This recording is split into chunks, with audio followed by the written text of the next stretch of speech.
Sir, I had a doubt in assignment number 3. Yes, please ask. Sir, the question was, let me open it. Sir, the question was, name and explain the principle of accounting in the following cases. The principle of accounting, Ruchika ma'am made us study that. So the part was, balance sheet is not a valuation statement. So which principle has been applied here? Balance sheet is not a valuation statement. Yes, sir. सिर्फ इतना ही लिखा हुआ है और कुछ नहीं है question में? We have to tell the principle. Okay, anyone Yes. would like to answer this? Any other student, will you like to answer this? I don't know the exact answer, but I think a historical cost concept. Yes, historical cost concept, very good.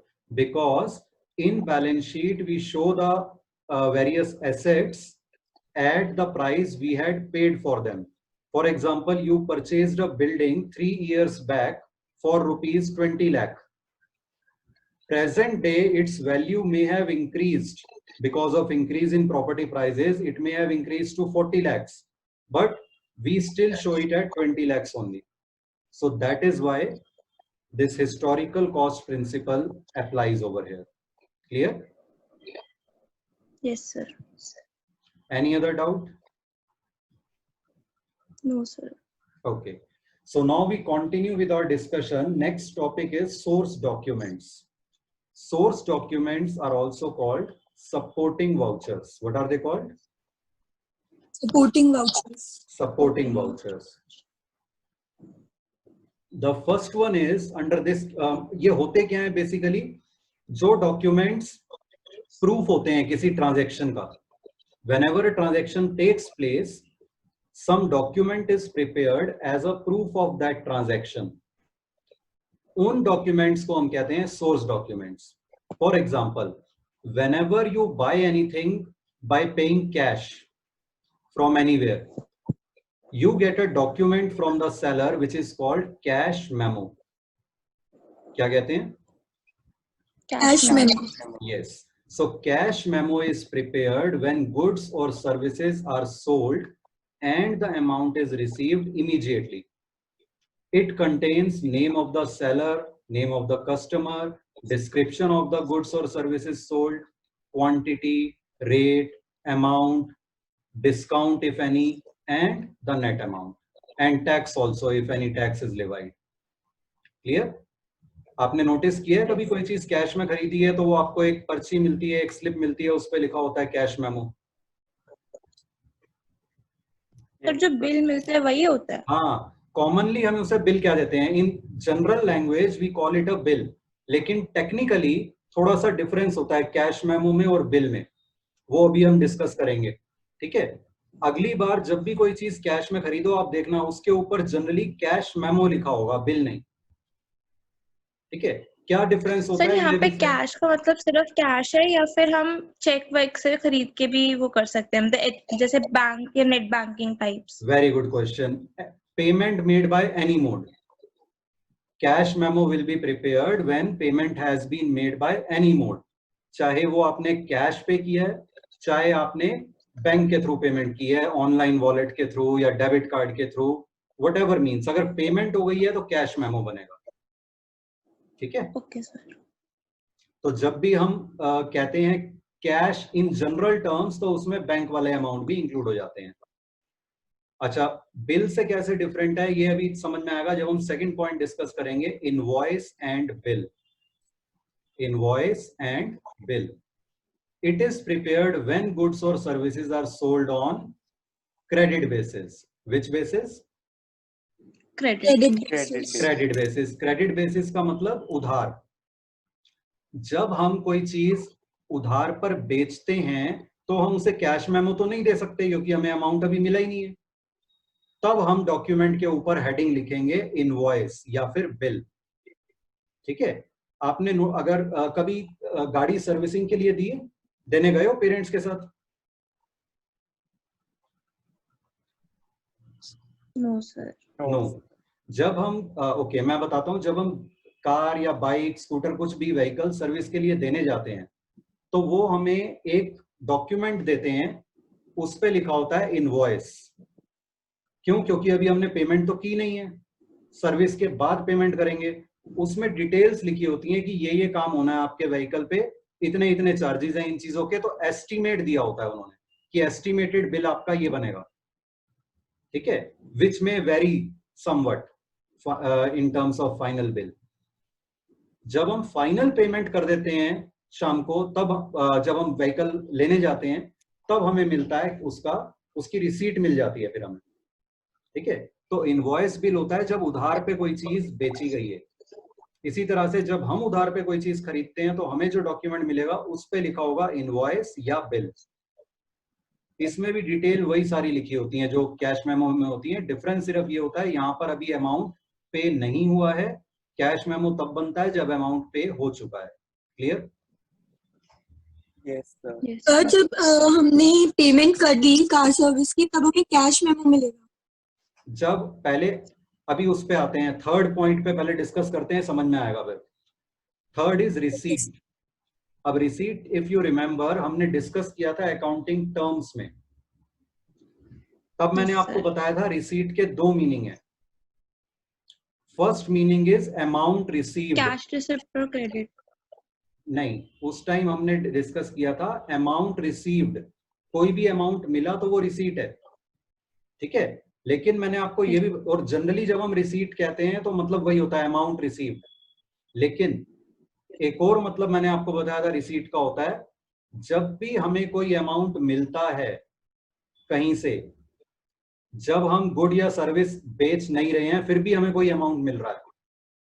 जब good या service बेच के amount मिल रहा है तब तो हम cash memo बनाएंगे, लेकिन जब भी हमें अमाउंट मिल रहा है, कैश सेल नहीं हुई है, ठीक है, receipt is prepared when any amount is received except in case of cash sales, तो हम डॉक्यूमेंट बनाते हैं, उसको कहते हैं रिसीट, ठीक है। उसमें जनरली इस तरह की वर्डिंग होती है, received from name of the person, an amount of rupees, उसके आगे अमाउंट, ठीक है, ऑन अकाउंट ऑफ, मतलब किस वजह से उसने वो पैसे हमें दिए हैं, वो अमाउंट दिया है, ठीक है। आप जब फीस पे करते हो स्कूल में तो आपको फी रिसीट मिलती है, yes sir. That is an example of receipt, ठीक है। अब आपके क्वेश्चन पे आता हूं जो आपने इससे पहले मुझसे पूछा था कि जब हमने गाड़ी सर्विस के लिए दी, जब हम पिक करने गए तब हमें क्या कैश मेमो मिल जाएगा पेमेंट के बाद? नहीं, तब हमें रिसीट मिलेगी। क्यों? क्योंकि इनवॉइस हमें पहले से मिला हुआ है जिसमें डिटेल है सारी। अब हमें रिसीट मिलेगी क्योंकि सेल अभी नहीं हुई, सेल तो एस्टीमेट उन्होंने पहले दे दिया था, अब हमें रिसीट मिलेगी। कैश मेमो भी दे सकते हैं वो, ठीक है, इनवॉइस वापस लेकर कैश मेमो भी दे सकते हैं, that also can happen, but generally they give a receipt now. Clear? Sir आपने जैसे स्कूल का एग्जांपल दिया कि वो हमें फी रिसिप्ट देते हैं, जी जी, तो सर वो तो सर्विस के लिए ही तो देते हैं, स्कूल हमें सर्विसेज प्रोवाइड करता है तो उसके लिए ही तो है वो। हाँ उसी के लिए है, लेकिन दैट इज अ रिसीट कि आपने अमाउंट दे दिया, ठीक है। स्कूल सेल वर्ड यूज नहीं कर सकता ना, that they are selling something, because it is not a commercial organisation. तो इसलिए वहां पर टेक्निकली एक पॉइंट आ जाता है कि वो इसलिए उसे कैश मेमो नहीं कहते, उसे रिसीट कहते हैं, रिसीट दे देते हैं वो, ठीक है। Yes sir. Next document is debit note. Whenever we had purchased some goods which were on credit, मतलब उधार पे हमने कुछ गुड्स खरीदे थे, and because of any reason now we are returning those goods to the supplier. हो सकता है गुड्स खराब निकले या whatever may be the reason, we are returning the goods. Then we prepare a document in which we write name of the supplier and we write we are debiting your account because we are returning goods of this much amount. This document is called debit note. Clear? Yes sir. इसका opposite है credit note. जब हमने goods किसी को credit पे बेचे थे, we had sold the goods on credit and those goods are some of those goods or all of those goods are returned by the customer, then we prepare a document in which we write that we have received back the goods from you and we are crediting your account. So that note is called credit note. Clear? Yes, sir. Yes or no? Yes, sir. Yes, sir. Please explain कि इसमें credit ही क्यों करते हैं हम इस case में. हाँ, वो हमने रूल्स ऑफ डेबिट क्रेडिट पढ़े थे, याद है? Yes, sir. तो जब आप परचेज करोगे गुड्स, तो परचेज आप सप्लायर को क्या करोगे? वो रिसीवर है या गिवर है? जब उधार पे खरीद रहे हैं तो Giver. सप्लायर को, हाँ जी, सर सप्लायर गिवर है. गिवर है, तो उसे क्या करेंगे? Credit. Credit. Debit the receiver, credit the giver. Yes sir. ठीक है, तो सप्लायर को क्रेडिट करेंगे जब हमने गुड्स खरीदे. तो जब हम वो गुड्स वापस करेंगे तो अब वो रिसीवर हुआ या गिवर हुआ? रिसीवर. तो हम उसे डेबिट करेंगे, इसलिए debit note. Clear? Yes sir. Is it clear? Yes sir. यार यस नो जल्दी से बोल दिया करो सब मिलके. Yes sir. Yes sir. हाँ, गुड. इसी तरह से जब गुड्स कस्टमर से वापस हमें आए तो कस्टमर गिवर है रिसीवर है? गिवर. तो इसलिए उसे क्रेडिट करेंगे, इसलिए क्रेडिट नोट. ठीक है? Okay sir. Okay. Next document is पे. अच्छा, एक चीज पहले डेबिट और क्रेडिट नोट के बारे में. सिर्फ उधार पे खरीदे हुए या बेचे हुए गुड्स वापस होते हैं तब ये बनते हैं. कैश के केस में क्यों नहीं? क्योंकि जो कैश पे खरीदे थे वो वापस करने पे हम कैश भी तो वापस ले लेंगे. ऐसे ही जो हमने कैश पे बेचे थे, जब वो कस्टमर वापस करेगा तो वो कैश ले जाएगा, तो तब डेबिट नोट क्रेडिट नोट नहीं बनेगा. ठीक है? Okay sir. Next document is पे इन स्लिप. क्या नाम है? पे इन Pin slip. इन स्लिप. बैंक में कभी पैसे जमा कराए हैं आपने, कैश या चेक कुछ भी? Yes sir. हाँ, तो उसमें एक स्लिप भरनी होती है ना, in which you write your name, your bank account number, you write the amount that is being deposited. अगर चेक से डिपॉजिट कर रहे हो तो चेक की डिटेल्स फिल करते हो. अगर कैश डिपॉजिट कर रहे हो तो 500 के कितने नोट हैं, 100 के कितने नोट हैं, इस तरह से डिटेल फिल करके उसके साथ हम अमाउंट बैंक में डिपॉजिट कराते हैं, है ना? यस. यस. और बैंक में कैशियर जो होते हैं वो क्या करते हैं, उस स्लिप के दो पार्ट होते हैं. एक पार्ट वो अपने पास रख लेते हैं, दूसरे पार्ट पे स्टैंप लगा के कस्टमर को दे देते हैं, यानी हमें दे देते हैं. तो हमारे पास वो प्रूफ हो जाता है कि हमने ये अमाउंट डिपॉजिट करवाया है बैंक में. That document is called pay in slip. Clear? Yes. Yes sir. Yes sir. Next document is cheque. Cheque जो हम बैंक का चेक लिखते हैं. Cheque is an instruction in writing drawn upon a bank to pay a specified amount to the bearer or the person named in it. तो check क्या है? जिसके through हम किसी को भी अपने अकाउंट से पेमेंट कर सकते हैं. हम नेम लिखते हैं, जिसको हमने पेमेंट करनी है उसका नेम लिखते हैं, जो अमाउंट पे करना है वो लिखते हैं, डेट लिखते हैं चेक पे जब वो अमाउंट पे करना है.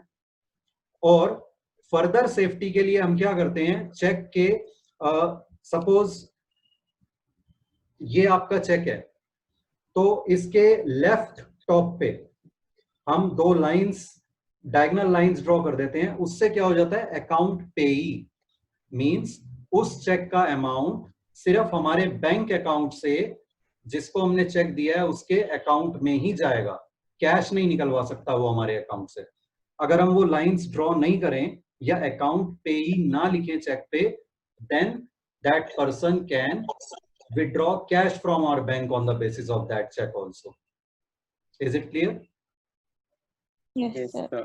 यस. तो ये हो गए हमारे source documents, also called accounting, also called supporting vouchers. Clear? We stop today's discussion over here. Yes, sir. Any doubt, anyone?